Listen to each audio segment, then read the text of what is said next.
Hi everyone, welcome to my channel. Now in this video, I'm not going to tell you to fill out online surveys, start a blog, start a YouTube channel, or sell things on Amazon of ways to make money. So if you're looking for easy ways of making money, probably just click out of this video now and go watch someone else's video.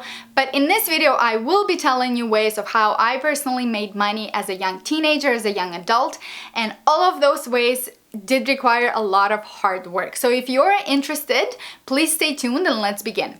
Now that brings me to my very short story time. I remember looking at my bank account and remember seeing $450 in it. Now that was my very first deposit into my bank account from my part-time work. And I remember as a 14-year-old looking at that and saying, wow, am I rich? To me as a 14-year-old, those $450 seemed like a fortune at the time. At the time, we just came to Canada. My parents were concentrating on rebuilding our life, buying a house, buying a car, so like all the important things in life. So as a teenager, I had to figure out ways to make my own money so I can buy things that I wanted that my parents just wouldn't buy for me because they had way more important things to focus on at the time. And later in a year or two, once I went to university, I also had to figure out a way to pay for my tuition, to pay for my education. And thus started my journey of making money. So if you're a young adult, say if you're 14 plus, depending on your country where you are, the first and easiest way to make money is to get a part-time job.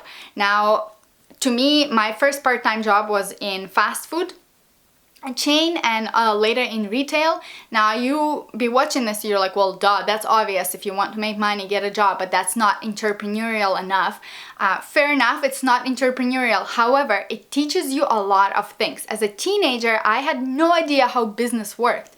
So working in first fast food chain and later in the retail chain, I learned a lot about business in general. And working in retail, I also got promoted quite quick from cashier to customer service to later on doing accounting and like easy accounting, cash office. And so I've learned different aspects of that business that I still use now, that in my later on in life that I opened my own business, I still use those concepts. And so if you are a young adult and you don't know where to get money from, the easiest way is to get a part-time job. And it doesn't have to be fast food. Find something that you like in your area. If you are an international student, if you're at university and your visa doesn't allow you to find a job, see if your university allows you to work on campus. My university allowed international students to work on campus in school, and that was allowed. They could work up to a certain amount of hours. And that's one way to make money relatively quickly, and it also builds your portfolio of money that you can use later as an entrepreneur to invest into something else. So now if you watching this and you're like, well man, I didn't click on this video for this girl to tell me to get a job. Fair enough, I have other ways to make money. So the second way I made money while at university is through applying for scholarships. Now scholarships probably was 90% of my income as a student. There's a huge misconception that you can only get scholarships if you either have like really good grades or if you are athletic, if you're into sports. Not true. There are so many scholarships available for different ages, different types of people, different degrees. If you're in school, if you're middle or high school, there are a lot of scholarships available for younger people. You just have to look. Start looking at Google, just type scholarships in whatever city you are in and see what's available. If you're playing a musical instrument, there are separate scholarships for kids that play musical instruments. There are other scholarships at university. There are a lot of scholarships available for different groups of people. So for example, if you're a visible minority, there were separate scholarships for those people. If you are female in engineering, there were several scholarships only available to females. That automatically like reduces your competition by half right there. There were males in art and etc, etc, etc. There were so many scholarships available. Now if you don't get a scholarship one year, don't get discouraged and apply next year. There was a funny story at university. One year, one big oil company was giving 5 scholarships, $10,000 each, to geology students. Well, everyone applied. We had like over 300 people apply, and obviously only 5 got it. So I applied. I didn't get it the first year. Next year, I said, well, hey, I might as well try and apply this year. I'm not losing anything. And the second year, because people got discouraged from the previous year, only 3 people applied. 3 people. So lo and behold, there was 5 scholarships, 3 people applied. Guess what? Guess who got this? 3 people who applied. So, and if you get 1 scholarship, that doesn't mean you automatically disqualified from every other scholarship. 1 year I got close to 8, I think 8. The biggest number I got, it was like 8 scholarships 1 year. They varied in range, like financial, from like, I think the smallest was $300 and the largest was $5,000, but they all add up, and that's how I paid for my education, scholarships. Now, again, you don't have to have good grades. You might be lucky and might be a scholarship for, I don't know if you're a male and 2 meters high and 45 kilos, and that might be a scholarship just for you. Just search. If you don't know where to search, Google is a good place to start. Also look at your school website. My university provided a humongous list of all scholarships available, with deadlines, with how much money they pay and who is eligible to apply. And also treat the application as a job. This is by far what I saw in students, is when they apply to scholarships, they just copy paste from one to another. They don't tailor it. Well, if the company is giving you $5,000, well, think how many hours you would have to work to get that $5,000. Like, that's a month of work. So treat it as such. Treat it, put a lot of effort into, if they're asking for an essay, put effort into that essay, because chances are your competition won't, and then you'll get that scholarship. So definitely check out the scholarships on if you're a student. Next, my next method while I was a student at university is I participated in a lot of paid research projects.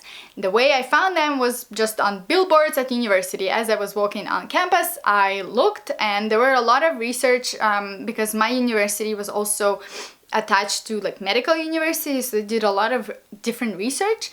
And the biggest research I did paid $100 to play a computer game, and they were studying, essentially they had a car simulator and a big screen in front of it, and they were studying effects of texting on your cell phone and how it affected your ability to think, your ability to concentrate, and your reaction time.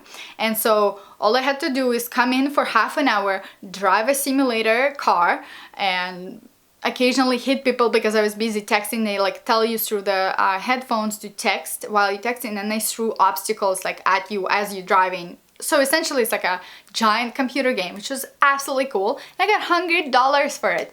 And there were a lot of different research. Most of them just entailed to fill out surveys. A lot of them were about like mental health, how you coping throughout your university career. A lot of them were like relationship based, and the pay varied. Some paid in gift cards, some paid like $20, $25, and I had at least like 3 or 4 researches almost like every month. So I was already at university, so might as well, if you have a break, go fill out a university survey that actually pays actual money. Now, next thing, if you're like, well, I can't find any research, I don't know what to do. Next thing is consider tutoring as part of your supplemental income. Think of what subject you're good at. Now, I naturally was pretty good at sciences like chemistry. I tutored a student in geography and math. And again, on campus, we had a tutor society where you would apply and they would hire you, and they would provide students for you, and they would pay you about $25 an hour to tutor those students. Now, not only did I not had to search for my own students, I also didn't have to leave campus. So in between lectures, if I had like an hour or 2 hour break, I would go and tutor someone else in a subject I really like chemistry. I love chemistry. So I would tutor someone in chemistry and get $25 for it, and you can get as many students as you wanted to. I limited myself to 5 students because per week, because I just couldn't, my course load was really heavy. But my friends would tutor like up to 20 students a week. So just depends. That's 20 hours of work. So it just depends on your schedule, but definitely consider that. I know when I started university, that wasn't something I thought about at all, but then later, as in my third year, that's when I found about it. And another thing too, if you're not into teaching, I love teaching, so it was really interesting to me. Another thing, if you're not into teaching but you're really sciencey, see if you can do a research with a professor, a paid research. Again, just email professors in your faculty and ask, hey, do you guys have research for me? I wanted to do research before you email them though, and see what they are working on. So you can tailor again that email and say, I'm really interested in, say, planetary geology. I see that you do research on Mars and I would like to join your research. Do you have a spot? I would like to apply for a grant. And that's what I did. I did research in planetary geology. I studied Mars stratigraphy, I studied meteorites, and got paid for it. So definitely look into it. Now finally, this is probably the most nilly-willy method of how I made money as a young adult, as a student. I started that like really early too. I was always into photography. I got a pretty good camera as for my birthday gift when we just came to Canada, and so I was doing photos just like every time I would bring it with me and do photos of random things around me. And one day my dad said, hey, why don't you just sell those photos on a stock website? At the time I was like, what's a stock website? And so he showed me, and it's a website where you upload your photos and your videos, and companies and people that need those photos come and buy them and you get a commission. Now granted, it's not a lot of money, but it all adds up over time, and if photography or video is your hobby, might as well make some money out of it. Now, if you're a student, you're like, I have no interest in photography, I have no interest in videography, what else can I do? Social media. If you're young, say 8 years old to like 30 years old, you're probably very good with social media. And I mean, come on, let's be real. An older generation, they're just not as adept at social media because they haven't grew up with it. You guys grew up with it, so you're really good at it. And a lot of companies do need social media managers, remote social media managers. Right now, I have my own company and I actually hire teenagers to manage social media accounts. We get clients that pay us money to manage their social media accounts. They provide content to us, and my social media managers upload that content, interact with users, interact with followers, and manage that content, and I pay them. And so you don't have to find a company to hire you. You can just put an ad on whatever website in your city, like the most popular, Craigslist, Kijiji if you're in Canada, and see if you can find 3-4 companies that you can manage their social content for, like Instagram or Facebook for them, and you can charge anywhere from $100 to $300 depending on how much work they require. And that's something you can do as a student pretty easy. So hopefully I gave you some ideas and haven't discouraged you completely. There's no easy way of making money. Money don't grow on tree. You have to put some work, at least up front. Yes, there's passive income, and now that I'm older, I have other ways of income that are like just passive income. But to get to that point, you have to put some work. Like, you have to grind, you have to want it really bad, and so just work for it and it will come. And if you like this video, give me a like, subscribe. I will absolutely see you in my next video, and absolutely thank you guys for almost 8,000 subscribers. The best way to reach me is through my Instagram. You can message me on Instagram, so at ShyLamaGirl, and I will see you in my next video. Bye.